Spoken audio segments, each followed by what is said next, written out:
Only 8% of you will achieve your goals this year. Sobering thought. In this video, I will share the 3 things that most people get it wrong when it comes to setting and achieving your goals and what you should do instead. So let's dive in. Hi, I'm Ling Epson, a certified executive and leadership coach. I'm here to help you navigate challenges, shift your mindset, and lead with confidence at work and in life. We were told to broadcast our goals, and the more people we tell, the more accountable we will be, and the easier it is for us to stay focused on our goals, right? Except it doesn't quite work that way.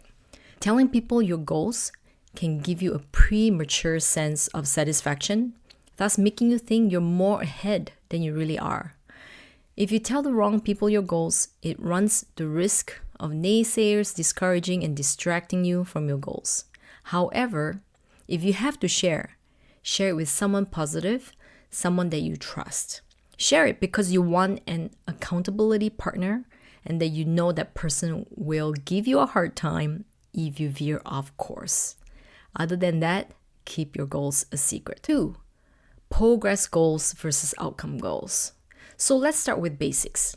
Outcome goals are your big picture dreams. They're the destination. Things like, I want to lose 20 pounds. I want to get promoted. I want to run a marathon this year. So these goals are inspiring, but can be overwhelming if you don't have a system or a plan. On the other hand, progress goals are all about the journey. They focus on the actions you can control, the steps you need to take to get there. For example, I'll exercise for 30 minutes 5 times a week. For example, I'll deliver 3 high-impact presentations this quarter, or I'll go on my walking pad 10 minutes every day after dinner. These are progress goals that I can control. So most people set goals that are outcome goals. It sounds inspirational, but how do you get there? Most people are motivated at the beginning and then start to wane a month or 2 in. If instead of 20 pounds by March, you lose 10 pounds, is that a failure? I don't think so, but it can feel like a failure because outcome goals creates a closed question loop at a future point in time. Did I achieve my goal at the date I set? And the answer is either a yes or a no. That's why I prefer progress goal over outcome goals. So why are progress goals better? It helps you build a system and habit that will actually help you achieve those goals. It helps you break it down into a tangible plan. Progress goals are within your control, whereas outcome goals are typically out of your control. Progress goals gives you the ability to measure progress and pivot your plan earlier, so you increase the chance of your success. And it's easier to change your plans to pivot when it's not working. So think about how you can convert your outcome goals into progress goals. 3rd, start small instead of starting big. Even though it can be exciting having a big goal, but when it comes to actual execution, it can be hard for most people to execute. Because a lot of thoughts are going to come up when you set those big goals. Like, how do you get there? How do you run that marathon? How do you get promoted? How do you lose the 20 pounds? As you're starting to work towards those outcome goals, you're going to start getting imposter syndrome. You're going to start thinking, who am I to try and tackle this big goal? Maybe I don't have what it takes. Maybe I'm not good enough yet. Maybe I should postpone this goal and do it next year when I'm ready. Another thing would be self-sabotage.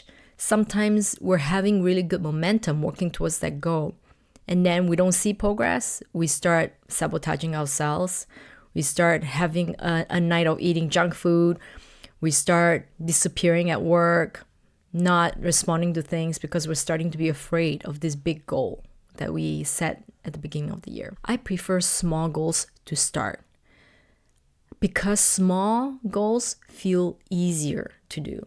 It's more likely that you're more motivated to keep doing because you're starting to see successes. It's positive reinforcement. Small goals are easier to start as a habit and continue. Aristotle said, we are what we repeatedly do. Excellence then is not an act, but a habit. So we want sustainable growth, not growing very quickly like a big goal and then going into burnout. In his book, One Small Step Can Change Your Life, The Kaizen Way, Robert Maurer, a clinical psychologist, writes that by taking very small steps, we keep the fight or flight response at bay. Every little success builds on top of the next one. And because each step is so small and achievable, he helps bypass the fears that would usually hold us back. For example, in 2021, my goal was to meditate every day for 10 minutes, but I never meditated before at the time, or at least not consistently. So it can be very discouraging if you were to have the same goal and start 10 minutes every day. By day 3, you might be tired, you might be going, I don't know why I did this in the first place, I don't see any changes. So what I did was I started with 5 minutes. It was small, achievable, and I just kept going. And maybe for you, it's 1 minute. Maybe for you, it's 3 minutes. So keep going, starting small. And for me, I did 5 minutes every day. And then soon I went to 8 minutes. And then soon I went to 10 minutes. Another example, you might want to be more hydrated this year. Drink 8 glasses of water per day. 8 a day sounds daunting, sounds overwhelming. Maybe the small goal could be 1 additional glass per day in addition to what you usually consume, tea or coffee. And then maybe a few weeks' time, you add that to 2.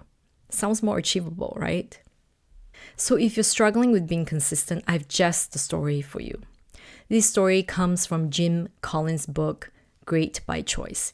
He tells the story of 2 teams racing to the South Pole in 1911. One team marched consistently 20 miles every day, no matter the weather. The other team pushed hard on good days, rested on bad ones. Guess who won? The 20-mile marchers. And they didn't just win, they survived. So why did this work? The lesson here is consistency beats intensity. When you set progress goals, think of your own 20-mile march. What's the manageable, consistent action you can take every single day and every single week? And then stick to it no matter what. So now it's your turn. What's one goal you've been putting off? Drop it in the comments and let's make this year the best year ever. And if this video helped you, don't forget to share with someone who could use a little motivation. Let's keep growing together. See you next time.